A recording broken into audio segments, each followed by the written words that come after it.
Boa noite, galera. Quem não me conhece, meu nome é Renê. Vamos aqui fazer uma revisão na semana agora da véspera da prova de vocês. Muito feliz de estar aqui com vocês. Então vou pegar aqui pontos específicos pelos quais eu vou tratar com relação ao direito tributário. Sei que muita gente não gosta de direito tributário, mas eu vou mostrar para vocês que dá, inclusive nessa uma hora que eu tenho aqui para falar com vocês, que vocês vão pegar muitas dicas específicas de direito tributário que vão aparecer na prova de vocês lá no domingo. Bem, não esqueçam que já está aberto o nosso site Master OAB e quem quiser tem 15 dias de degustação. Pode entrar lá, se cadastra, você vai ter 15 dias para assistir todas as matérias e quem quiser assinar é R$ 89,00 por mês. Então, galera, não percam tempo, vão lá, vejam o site que tá bem bacana mesmo. Tem muitas aulas, só professor fera. Galera, vamos lá o seguinte. Bem, o que eu tenho para falar com vocês hoje, fazer aqui como se fosse um pupurri do direito tributário. Olha só, dentro da estrutura inerente ao Sistema Tributário Nacional, nós temos que o sistema tributário está previsto lá na Constituição e é dividido em 3 momentos extremamente importantes. Eu vou ter poder de tributar, competência tributária e limitações constitucionais do poder de tributar. Pois bem, dentro dessa estrutura, vou pegar aqui uma parte inerente ao que se chama poder de tributar. Poder de tributar ele é entendido como poder que o Estado tem para obter receita das pessoas. Mas como é que ele vai fazer isso? Como é que ele vai obter receita? Por meio de um instrumento jurídico pelo qual vem a ser conhecido como tributo. Galera, quando eu falo em tributo, o que vem a ser o tributo? Tributo corresponde a um instrumento de obtenção de receitas. É dessa forma pelo qual o Estado vai obter ali recursos para financiar toda a sua estrutura. Só que quando eu menciono em tributo nós vamos encontrar lá no Código Tributário Nacional, previsto no artigo 3º, que lá ele traz para a gente o conceito de tributo. Então observe, no CTN, artigo 3º do Código Tributário Nacional, é onde ele traz o conceito de tributo. Sendo que lá ele vai dizer que tributo compreende toda prestação pecuniária compulsória. E isso aqui é extremamente importante observar, na medida que todo tributo, ele é obrigatório. Todo tributo, ele é obrigatório. Pessoal, não existe tributo facultativo, porque como eu sempre digo, o dia que existir, ninguém paga. Então você só paga tributo porque você era obrigado. E essa obrigatoriedade advém do conceito de tributo previsto no artigo 3º. Então, extremamente importante, todo tributo, ele é obrigatório e somente poderá ser instituído por meio de lei. Regra absoluta que eu vou tirar daqui do conceito de tributo previsto no próprio artigo 3º.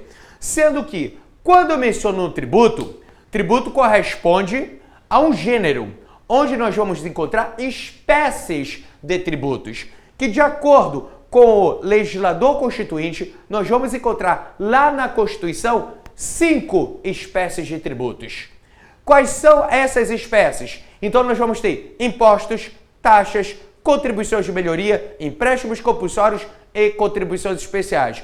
Então memorize, aí que eu vou falar, de novo, espécies de tributos: impostos, taxas, contribuições de melhoria, empréstimos compulsórios e contribuições especiais. Então eu vou encontrar esses aqui como sendo espécies de tributos. Sendo que, observe, dentre essas espécies que nós vamos encontrar lá na Constituição, veja o seguinte. Então lá na Constituição eu vou encontrar os tributos. Isso aqui é um gênero, onde eu tenho impostos, taxas,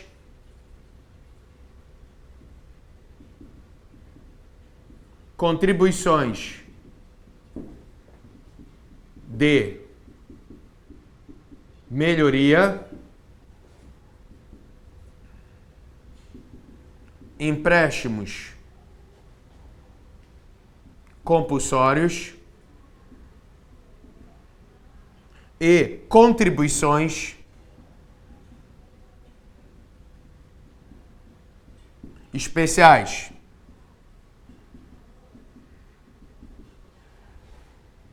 Então tem aqui que lá na Constituição nós vamos encontrar no artigo 145, inciso 1, 2 e 3 da Constituição, empréstimos compulsórios no artigo 148 da Constituição e contribuições especiais que eu vou visualizar inseridas no artigo 149 e 149A da Constituição. Pois bem, então tem essas 5 espécies de tributos. Daí que eu vou pegar umas características específicas para analisar com vocês dessas espécies. Primeira coisa, quando eu falo com relação aos impostos. Todo imposto ele é considerado um tributo não vinculado. Então observe nesse detalhe. Não existe imposto vinculado a uma prestação estatal específica. Na medida em que eu pago um tributo na modalidade de imposto, é para aquele ente agir para a coletividade. Então ele não vai agir para mim. Imposto compreende um tributo não contraprestacional. Eu pago para o ente agir para a coletividade, bem como a receita que ele obtém gasta onde ele achar mais conveniente, de tal modo que ele não vai dar uma destinação certa naquela receita que ele obtém advinda de um imposto. Então, por exemplo, quando eu pago o IPVA, não é para o Estado agir para mim, é para o Estado agir para a coletividade. E primeiro, da forma como ele bem quiser, de tal modo que não tem atividade específica com relação ao pagamento do imposto. Sendo assim, o IPVA não é para a melhoria do asfalto, que muita gente acha que é para ser. Não se aplica nesse caso, justamente porque é um imposto. E imposto é um tributo não vinculado, característica clássica dessa espécie tributária, que vem a ser um tributo não vinculado a uma prestação estatal específica.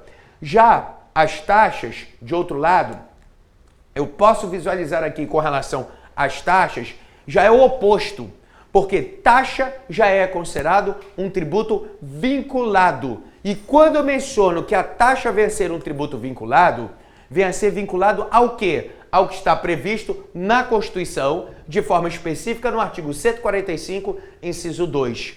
Na medida que será vinculado ao quê? Ao exercício do poder de polícia ou a prestação de um serviço público específico e divisível, efetivo ou potencial.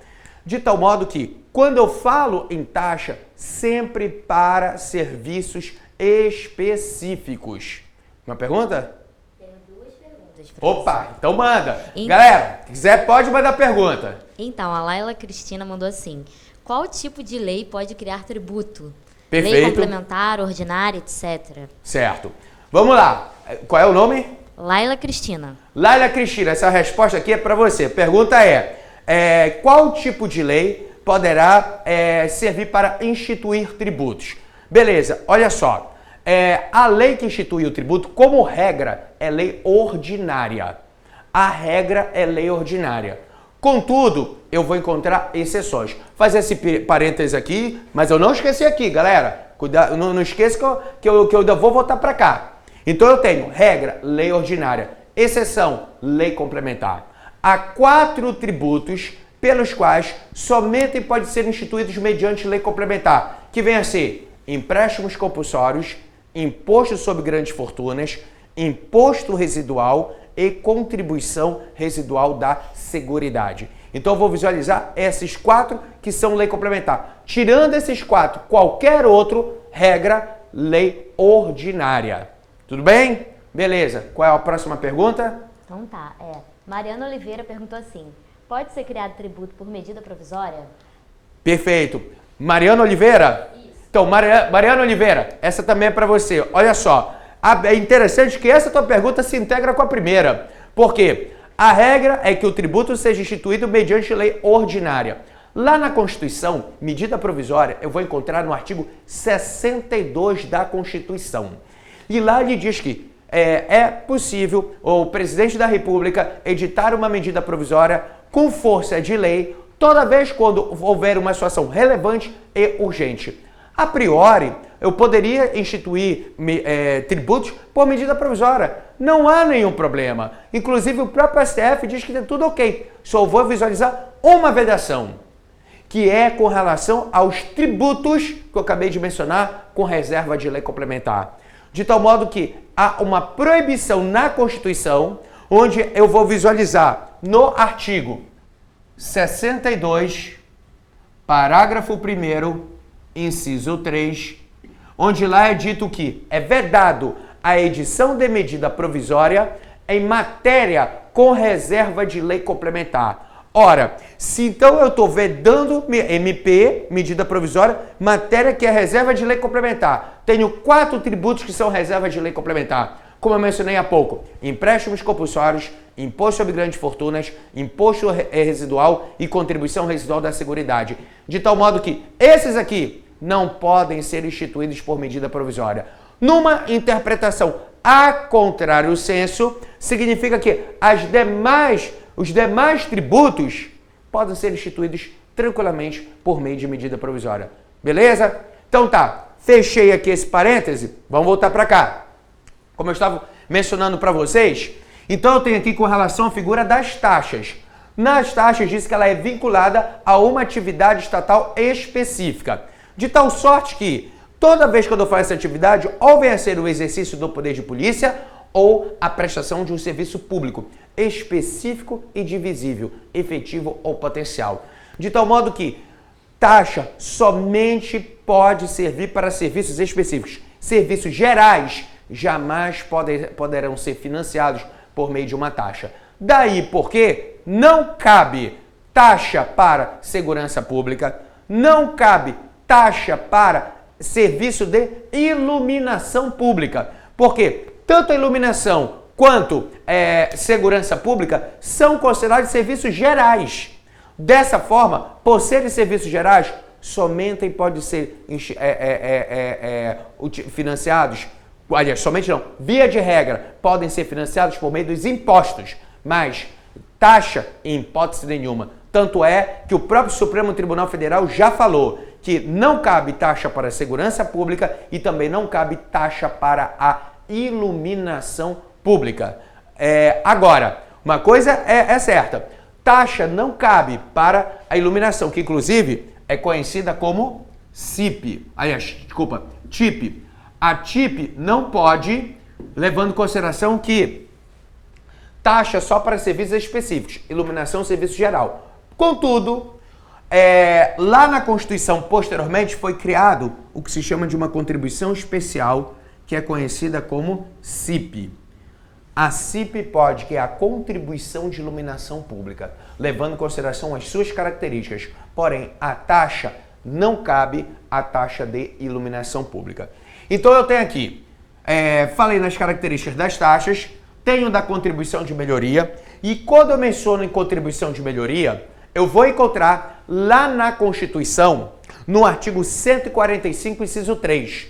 Na Constituição, no artigo 145, inciso 3, lá é dito que contribuição de melhoria decorre de obra pública.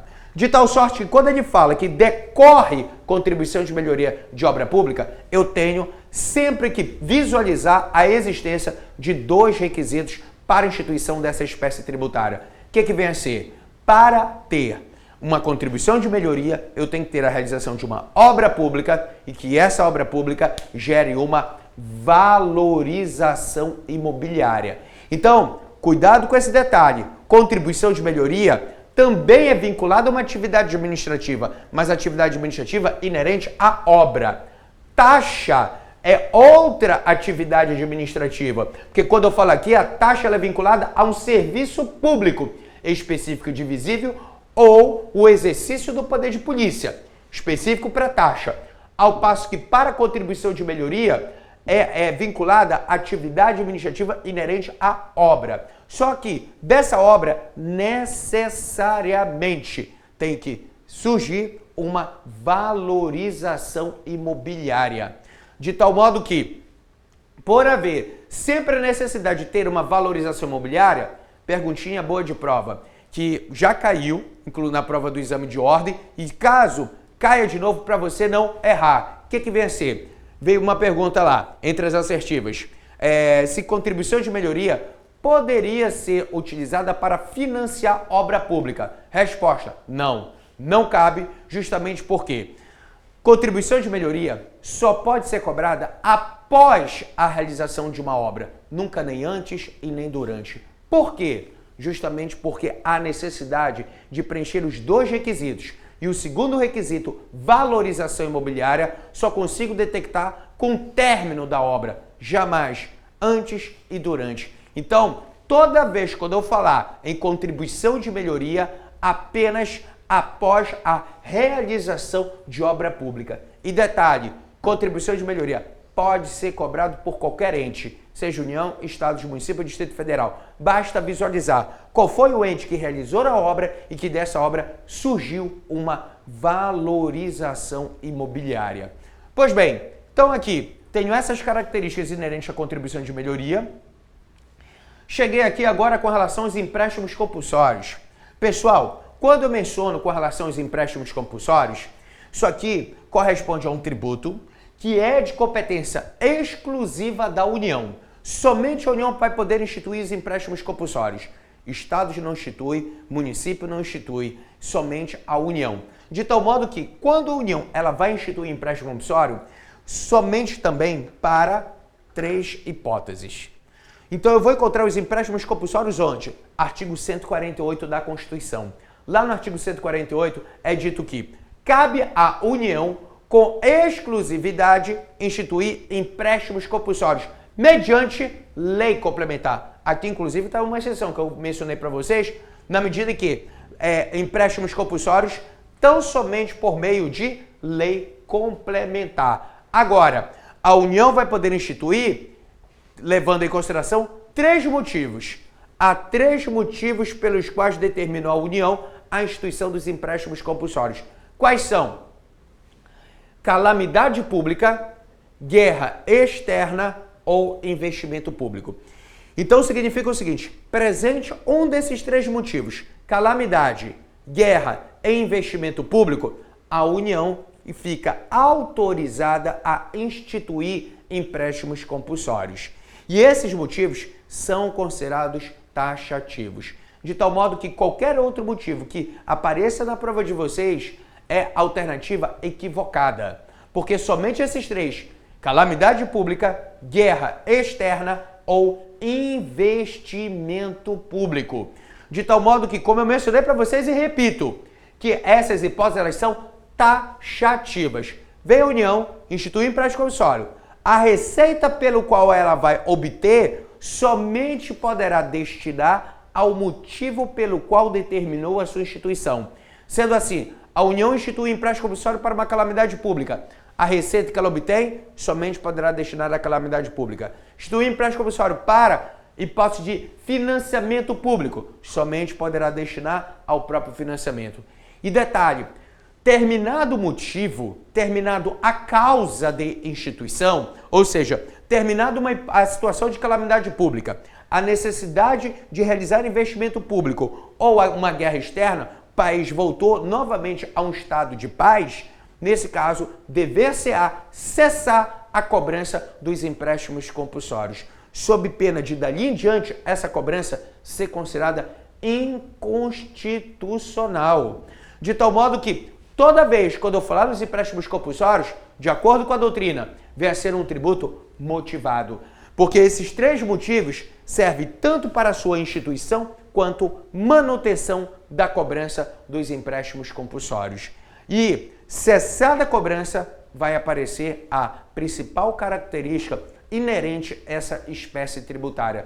Qual seja, a União terá o dever de restituir os valores pelos quais ela obteve a título de empréstimo compulsório. De tal sorte que os empréstimos compulsórios correspondem a um tributo restituível. E é o único tributo que possui essa característica de restituição. Vem a ser os empréstimos compulsórios. A União recebe e depois ela é obrigada a devolver. Então eu tenho aqui, com relação a essas características inerentes aos empréstimos compulsórios. E, por fim, nós temos a figura das contribuições especiais. Pessoal, quando eu falo aqui contribuição especial, qual é a característica pelo qual eu vou conseguir determinar a existência de uma contribuição especial? É que as contribuições especiais são tributos de receita vinculada. Então, nesse caso, corresponde a um tributo de receita vinculada. O que isso aqui significa? Que eu pago um tributo na modalidade de contribuição especial, aquele ente ele vai receber e ele é obrigado a dar uma destinação certa, uma destinação específica que está previsto ora na lei ou ora na Constituição Federal. De tal modo que, cuidado, não confundir vinculação de receitas com vinculação a uma prestação estatal específica. Na medida que, quando eu falo uma vinculação a uma prestação estatal específica, é o que ocorre com as taxas. Eu pago para aquele ente agir para mim, porque as taxas correspondem a um tributo contraprestacional. Já quando eu falo na contribuição especial, eu pago e não necessariamente aquele ente vai agir para mim. A única certeza que eu vou ter é que aquela receita vai ter uma destinação certa, uma destinação específica. Por exemplo, antigamente havia um tributo no Brasil, hoje não existe, mas está até se discutido muito o seu retorno, que era a CPMF. A CPMF era uma contribuição especial. Na medida que, vejo, toda vez quando você realizava uma movimentação financeira, incidia 0,38%.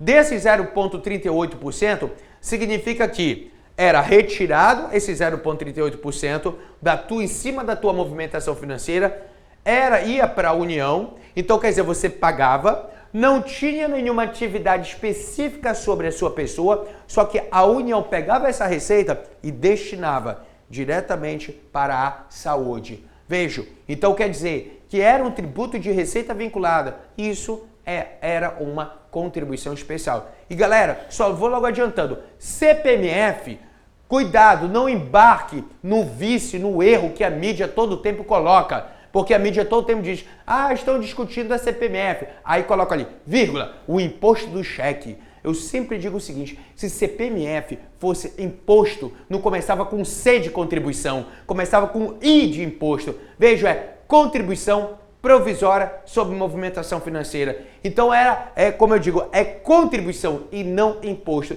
E muito menos do cheque.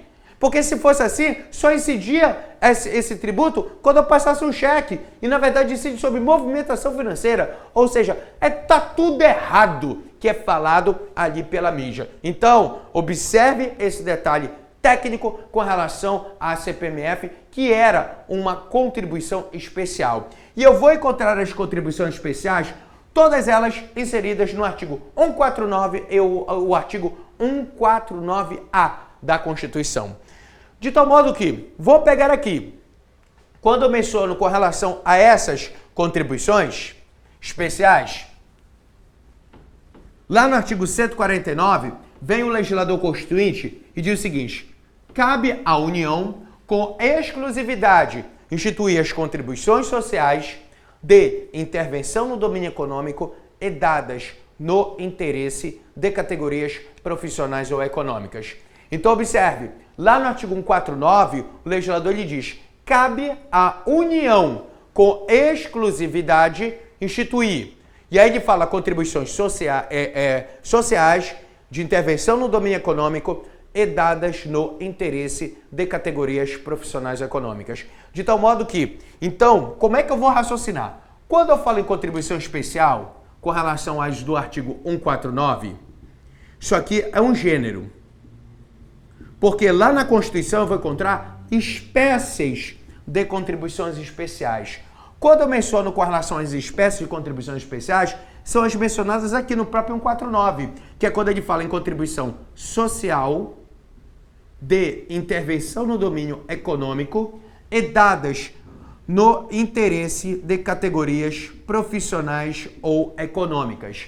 Então, isso aqui são contribuições que são consideradas espécies do gênero contribuição especial. Mas todas elas possuem a mesma característica, qual seja vinculação de receita. De tal modo que quando eu pago essas contribuições, a Receita tem uma vinculação certa, uma vinculação específica. Dentre essas, eu quero comentar com vocês essas duas últimas aqui. Contribuição social e profissional ou econômica, que tem uma frequência maior que aparece na prova do exame de ordem. Veja o seguinte, quando eu falo em contribuição social, como é que eu vou identificar essa contribuição como sendo social? Pessoal, toda vez que eu pagar uma contribuição e essa receita for destinada à entrega de um direito social, essa contribuição especial vai se chamar contribuição social. Então elas estão intimamente vinculadas à entrega de direitos sociais. E quando eu falo nos direitos sociais, são todos aqueles pelos quais estão inseridos no artigo 6º da Constituição. Então, quando eu vou lá no artigo 6º da Constituição, lá é dito que cabe na verdade, lá é dito, são direitos sociais. Direito à educação, saúde, previdência, assistência, amparo à maternidade, fomento ao trabalho, entre outros.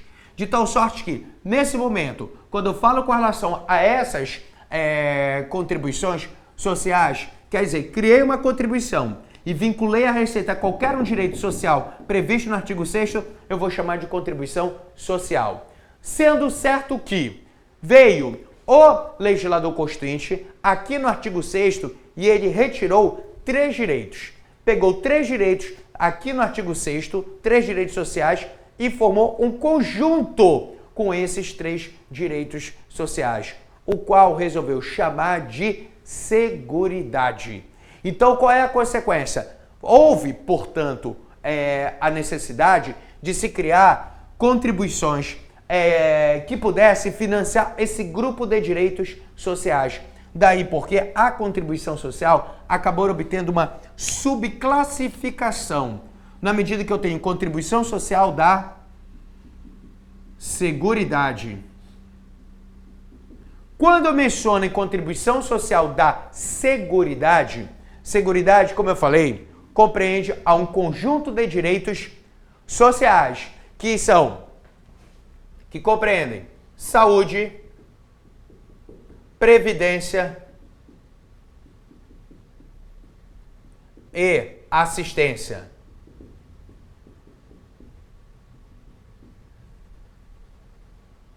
Então eu tenho seguridade, toda vez que eu criar uma contribuição e vincular a entrega a um direito inerente à saúde, previdência e assistência, eu vou chamar de contribuição social da Seguridade.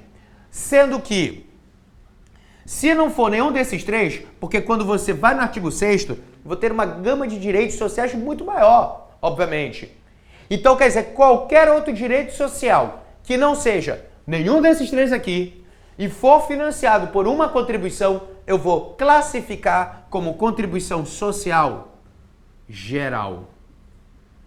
Então, será classificada como contribuição social geral. De tal modo que, nesse momento, quando eu falo aqui com relação à contribuição social geral, é para financiar, por exemplo, direito à educação, amparo à maternidade, fomento ao trabalho, porque nenhum desses se enquadra no conceito saúde, previdência e assistência. Se for um desses 3, como eu mencionei, saúde, previdência e assistência, eu vou chamar contribuição social da Seguridade.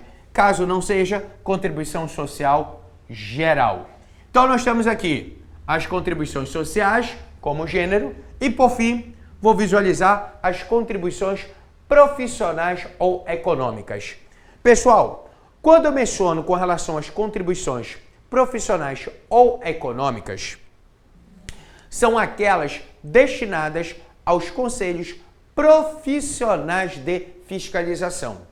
Então, são as contribuições, essas aqui, destinadas aos conselhos profissionais de fiscalização, tais como CREA, CRM, CRC. Então, quer dizer que a anuidade que os profissionais pagam para os respectivos conselhos possui natureza tributária, possui natureza de contribuição especial dentro da categoria profissional ou econômica. Todas elas, como eu disse, possuem natureza tributária, exceto a da OAB. OAB, a contribuição paga para a OAB não possui natureza tributária. Isso foi até bom falar, porque a minha está vencendo amanhã. Então, significa o seguinte, contribuição, pior que é mesmo, a minha está vencendo amanhã, dia 19, e a OAB está tão sofisticada que agora ela manda por e-mail. Pois é, ó, precisa nem você ir lá buscar não, ela manda tudo por e-mail. E detalhe, quando eu esqueço, ela manda outro e-mail avisando, ó, você não pagou em tal dia. Então, aconteceu isso comigo mês passado. Então, olha só, nesse caso, a contribuição paga pelo exame paga para a OAB não possui natureza tributária. Por quê? Entendimento este do STJ. Na medida que o STJ, ele vai dizer o seguinte, ora, a OAB, ela é fundamental para a manutenção da democracia. E por ser fundamental para a manutenção da democracia, significa que a OAB não pode sofrer fiscalização externa. De tal sorte que o Tribunal de Contas não pode fiscalizar a OAB. Se o Tribunal de Contas não pode fiscalizar a OAB e ele tem como atividade precípua a fiscalização do erário, ou seja, do dinheiro público, e ele não pode fiscalizar a OAB, significa que a receita que a OAB obtém não é uma receita pública. Não sendo uma receita pública, não pode ser considerado tributo. De tal modo que, então, veio o STJ e conclui que a posição dele, que é a contribuição paga para a Ordem dos Advogados do Brasil, não possui natureza tributária. Então, pessoal, essa aqui corresponde à estrutura inerente às espécies tributárias, que nós fizemos aqui um grande resumão com relação a essas espécies tributárias, e agora eu quero pensar uma estrutura referente às limitações do poder de tributar. Porque veja o seguinte, eu tenho a seguinte estrutura. Lá na Constituição, pontapé, tudo começa, obviamente, pela própria Constituição. Então, na Constituição Federal, ela vai autorizar os entes da Federação a instituir tributos. De tal modo que somente poderá instituir tributos os entes da Federação. E isso se dá por meio da competência tributária.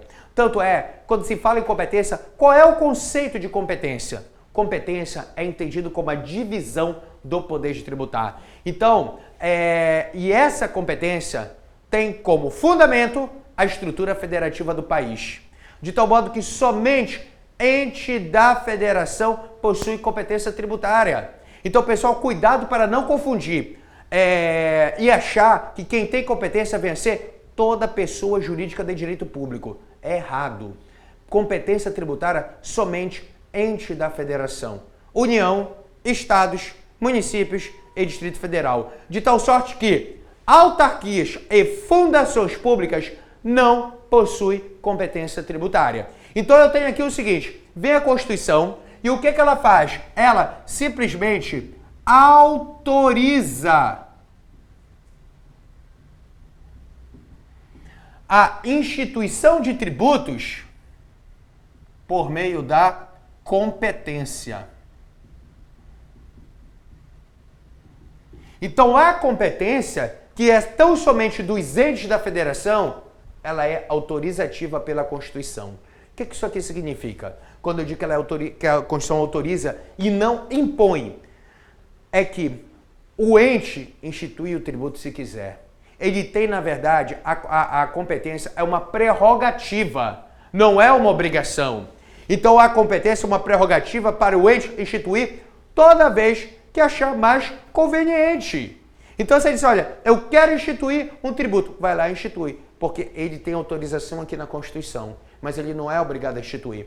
Tanto é prova que a competência ela é autorizativa, que se você for no artigo, então aqui eu tenho 153, artigo 155, artigo 156, todos da Constituição Federal. Esses artigos, eles vão dizer o seguinte, ó, compete à União, artigo 153, artigo 155, compete aos estados e 156, compete aos municípios.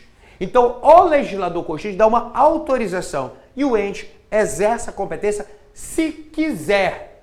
Tanto é prova que, por exemplo, se você for no artigo 153, mais especificamente no inciso 7 da Constituição, ali ele diz o seguinte: compete privativamente à União instituir imposto sobre grandes fortunas, nos termos da lei complementar. Então aqui ele deu uma autorização para a União instituir o IGF. O IGF, pelo qual é conhecido como Imposto sobre Grandes Fortunas. De tal modo que a União, por exemplo, até hoje, ainda não instituiu o IGF, simplesmente porque ela não é obrigada. Ela tem, na verdade, uma autorização prevista na Constituição. Então, beleza. Visualizei que a competência tributária ela vem a ser autorizativa. Dentro da estrutura do nosso ordenamento jurídico, eu tenho aqui o seguinte: vem a Constituição e agora eu vou pegar um artigo específico que me interessa no momento, qual seja o artigo 146, inciso 3, a linha B da Constituição. Quando eu vou no artigo 146, inciso 3, a linha B, se você abrir aí a sua Constituição, ela fala claramente que cabe à lei complementar estabelecer normas gerais em matéria de legislação tributária, especialmente sobre, aí lá ele fala, obrigação, lançamento, crédito, prescrição e decadências tributárias. Então vejam, artigo 146, 3b, B de bola, cabe à lei complementar estabelecer normas gerais em matéria de legislação tributária, especialmente sobre obrigação, lançamento, crédito, prescrição e decadência tributária. Ora, quem é que foi recepcionado e regula esse dispositivo constitucional? O CTN, o Código Tributário Nacional. De tal modo que eu vou ter aqui o CTN, pelo qual ele foi recepcionado para regular esse dispositivo da Constituição. Na medida que o CTN, só para vocês terem uma ideia, compreende a Lei 5.172 de 66. Então, o Código Tributário ele é de 66, sendo que o Código Tributário, na época quando foi confeccionado como uma verdadeira lei ordinária. Mas como a Constituição aqui ela exige, cabe a lei complementar, então quer dizer que o Código Tributário ele foi recepcionado, introduzido no nosso ordenamento jurídico com status de lei complementar. Então, o Código Tributário Nacional, ele é uma lei ordinária com status de lei complementar. E quando eu menciono que ele é uma lei ordinária com status de lei complementar, é para quê? Justamente para poder dispor sobre normas gerais. Então, o Código Tributário, ele tem como objetivo regular normas gerais. Quando eu falo em normas gerais, pessoal, para que serve normas gerais?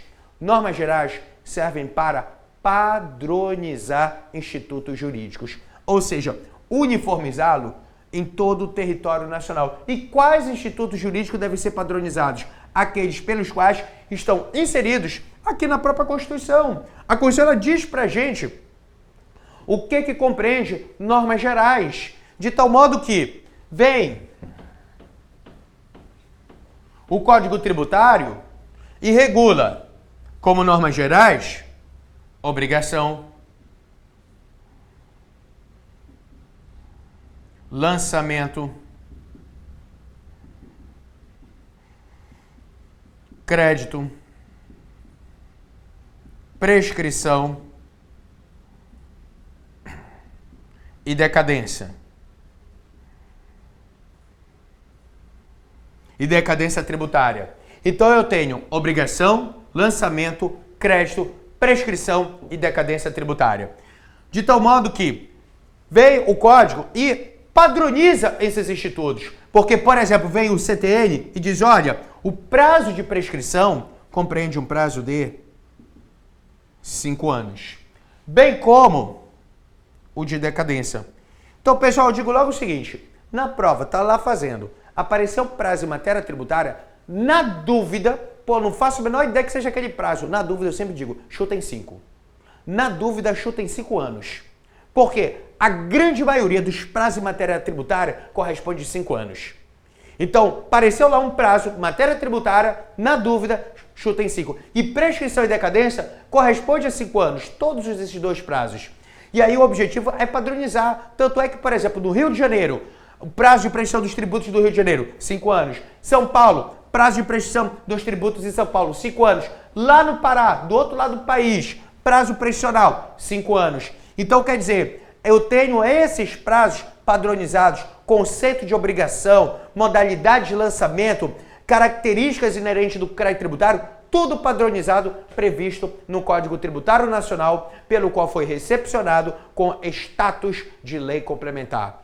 Pois bem, só que aí vejo, a partir do momento que eu tenho todo esse arcabouço aqui, normativo, seja geral, seja constitucional, eu já estou com o terreno preparado para que cada ente possa exercer a sua competência tributária.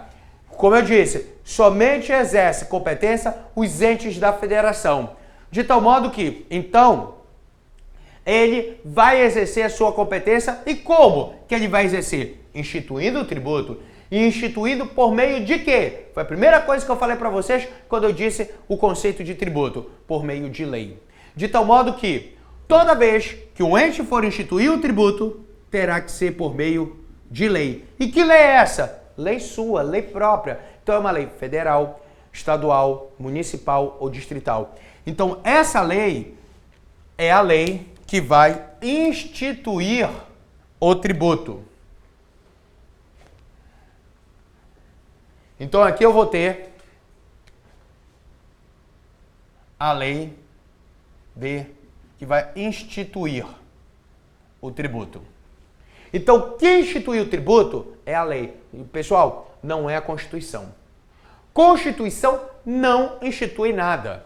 Constituição, na verdade, ela autoriza a instituição de tributos por meio de lei. E aí, o que eu falei? Até tirando dúvida da nossa colega aqui. Vejo, que lei é essa? Lei ordinária. E agora eu vou padronizar para vocês, organizar. Quem institui o tributo corresponde a uma lei ordinária. Mas eu vou ter exceções.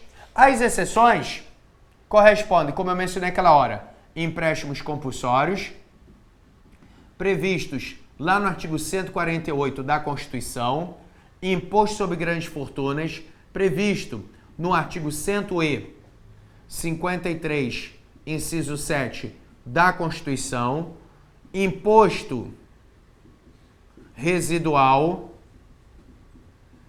inserido no artigo 154, inciso 1 da Constituição, e contribuição residual da Seguridade, previsto no artigo 195, parágrafo 4º da Constituição.